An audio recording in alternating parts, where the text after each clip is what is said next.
Hello everyone. This clip focuses on something that protects your career long term ethics and accountability in consulting. Let me put the question clearly. When consulting, especially across competing clients, how do you stay legally compliant and ethical while still delivering the value? And how do you think about the broader public impact? Ethics in consulting is an enormous requirement, and also in engineering. The Iron Ring.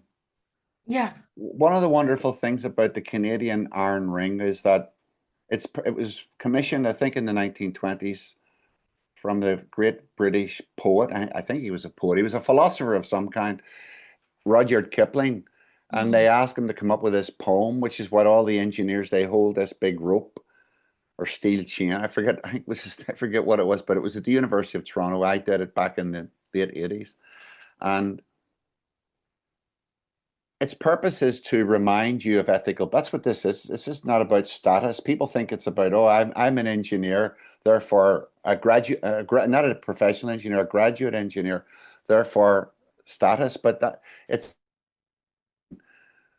the poem, and the poem is about doing good work and honest work. So, for example, don't build a bridge with cheap materials to save money because you can kill people. That's what it was about. It was about a bridge that fell down in Quebec. And so they said, look, this was unethically designed. It was, they cut corners. It's the same as any engineered structure, whether it's an aircraft, a ship, a car, buildings. If you use faulty materials, if you make faulty decisions that are because you're saving money, that's not ethical. Your first duty is to make sure the public's safety is number one, and make sure that you do and Hippocrates oath from the medical people, do no harm. So the British in the chart, they have a code of ethics. Theirs is different. They don't have a licensing system, so it's just more optics. But the Canadian ethics thing really means something because there's a license against your practice if you're doing it in the public domain. You have to adhere to these codes. And then there's codes of conduct. Well, in management consulting, you're not really designing physical structures. It's not engineering, it's business. But you're involved big time in money. You're involved in relationships between governments. So you do know, I mean, I teach in module 10 of my management consulting course, ethics.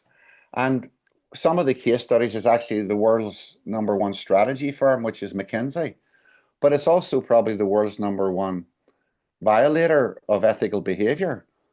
I mean, it's all over the news. You just have to Google McKinsey and ethics, and you'll find that they're in trouble in China. They're in trouble everywhere. They had a president who all kinds of shenanigans, and I think he became an ambassador for Canada to China. But that was again all this in relationships between government and so on. When you get up, once you go past a certain level in business, I call it past the operations level into the boardroom where you're actually doing the deals. You're doing deals with the government. You're doing deals with the military, like the aerospace companies with the military.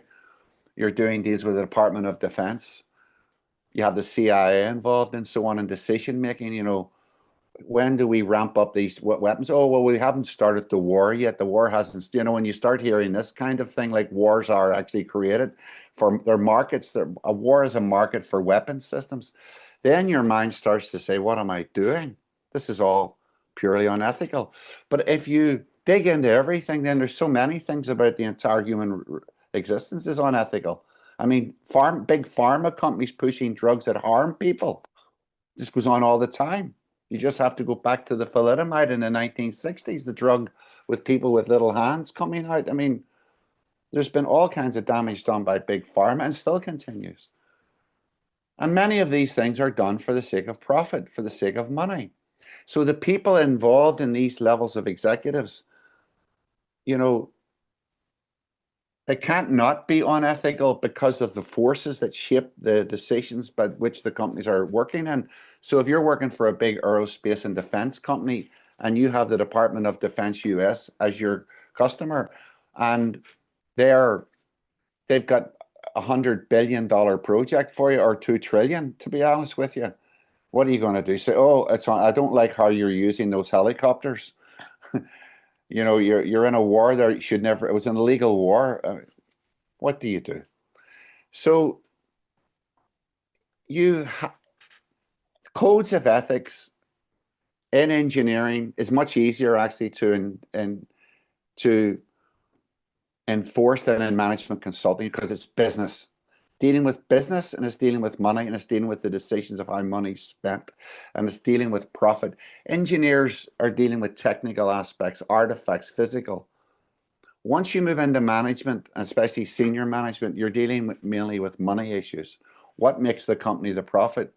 Once you do business deals, etc., then you're starting to get into, well, consulting engineers could get into ethical issues. So for example, a company hires you, and so the manager in that company says, I'll hire you to do this job, but I want 20% kickback from you. So I'm going to get my company to pay you $500,000 for this fee, but I want you to give me 20%, but don't tell them, don't declare it. That's unethical, but people do it. So when you're in the big consulting firms, that stuff goes on far more than you can imagine. And all you have to do is look at some of the case studies and the consulting case studies for unethical behavior, and they're big, big, big dollars. I won't get into any of them, but there are many. So what do you do as an individual? You have to know that once you go past a certain level in companies as a consultant, you start going into the areas where ethics is going to be pushed to the limit. When you're dealing at if somebody hires me to put in a new product development process, a new operational management process at the operations level, so across the enterprise, it's very hard to do unethical things at that level. Because you say, this is what I'm going to put in, this is the system, it's an ERP system, or it's a new product development process, or a new business process architecture, and I'm going to teach them, and I'm going to make your company more efficient, going to reduce your lead time, they're going to reduce the cost to make your product, I'm going to improve the quality of the product, I'm going to improve the time to market. Those are all very measurable things. You're not really going to be challenged too much in your ethical, other than if you start giving kickbacks to the people that hire you. That's unethical. And my attitude is never do it. Don't ever get involved in that. Never cheat with your expenses and so on. Obviously, people put dinners down there and maybe charge a dinner, but and talk business for maybe only 20 minutes and not for the whole lunch. So sometimes but I mean, these are tiny little silly little things.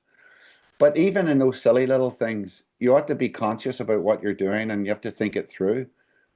And when you're dealing at that level, the accounting people pick it all up anyway. They can see what's been charged. But ethics is everything. And like I had another personal experience. One of my friends, when I first worked at Lockheed in Texas, at this particular period, this was in the late 90s, mid to late 90s, and it was on the Joint Strike Fighter, and the idea was to develop a capability to develop that aircraft virtually. So we were putting in a whole new virtual product development process. That was what the whole job was. My job was to facilitate that. One guy says, Stephen, you're getting paid in the US. I says, yes. I'm working under the North American Free Trade Agreement, NAFTA. So I had signed the NAFTA forms, and the Lockheed had signed them, and this was documented at the US Department of Immigration. The Canadians didn't care, but the Canadians would say, why you keep coming back and forth here every week? And I said, well, I'm working in Texas and I'm flying back to Toronto on a Friday or Thursday night. This guy says, you should take the money you're getting there and send it off to the offshore, wire it, just give them a name and put it in the Channel Islands, or put it in Turks and Caicos Island. So I said to my accountant, I knew it was wrong, but I said to my accountant, he passed away since, I said, Dick, this guy's telling me I'm crazy for uh, declaring all this money in Canada. He said, are you serious?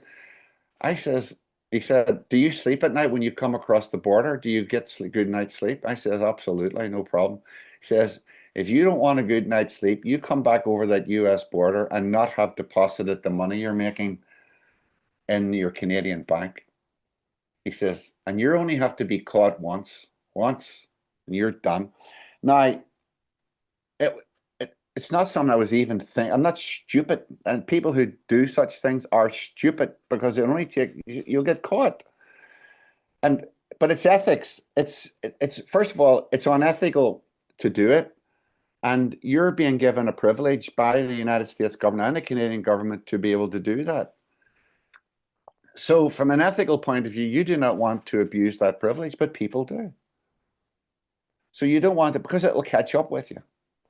And I do believe in karma. Karma is real. There's no doubt it's real. So if you go through your life and you just, and like for example, I was exposed in the Middle East and flew out there, United Arab Emirates, but I was exposed to Saudi as well, the whole lot. And the practices there are very different than anything I could deal with. So for example, the guy that introduces you to the sheikh, he wants 10%. Then this guy wants 20, and then this guy wants to, and then by the time you're finished, for every $100 that you're getting on the job, $40 to 50 goes to all these people for introducing you. Now, first of all, it's unethical in my books because those people are not adding any value other than opening doors. But if I was really wanting it, I'd go directly to the sheikh and I would knock on their door and I would write to them or tell them, look, this is what I do. Are you up for it? Or I would try to get a speech in front of them if I wanted to do that. But when you start going through all these people in the middle, that all to me is unethical. And I didn't do it. I couldn't do it. Because also, when they're charging $100 for me for an hour, and I mean, it's a lot more than that, but let's say it was 100 and you're only getting 50, you're still, those people still see you charging 100. You're the one on the line for that $100, not all these other people. So the pressure on you is enormous. So if it's $2,000 a day or 3,000 and you're getting 1,000 of it or 15 and all of it's going, you're still being shown to be on the line for that money that they're spending on you. So it's not only is it extremely demanding to be under that pressure, but it's unethical to have, there's nothing actually wrong. That's the way they do it. The handoffs, all this kickbacks. To me, I didn't want to touch it. So to me, find out what is ethical and what is not ethical. And when you work in these big aerospace companies and so on, they have rules like at Lockheed, you could not take one of the clients to lunch. You couldn't because of all the corruption that had happened in prior years.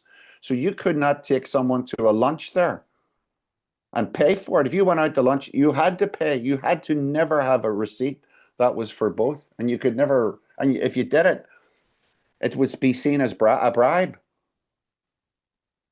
So ethics is everything.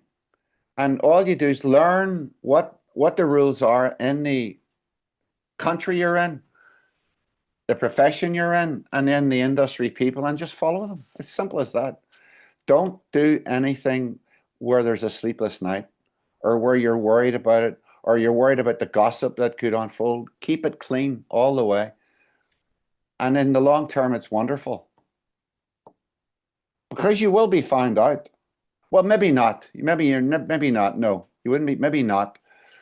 But you likely, if it's big stuff, you're going to be found out. Okay, go ahead. Sorry. I mean, again, it's a big topic, but Yeah, live through values and believe in karma. pioneering isn't a status, it's a reminder. Thank you for watching. See you soon. Bye.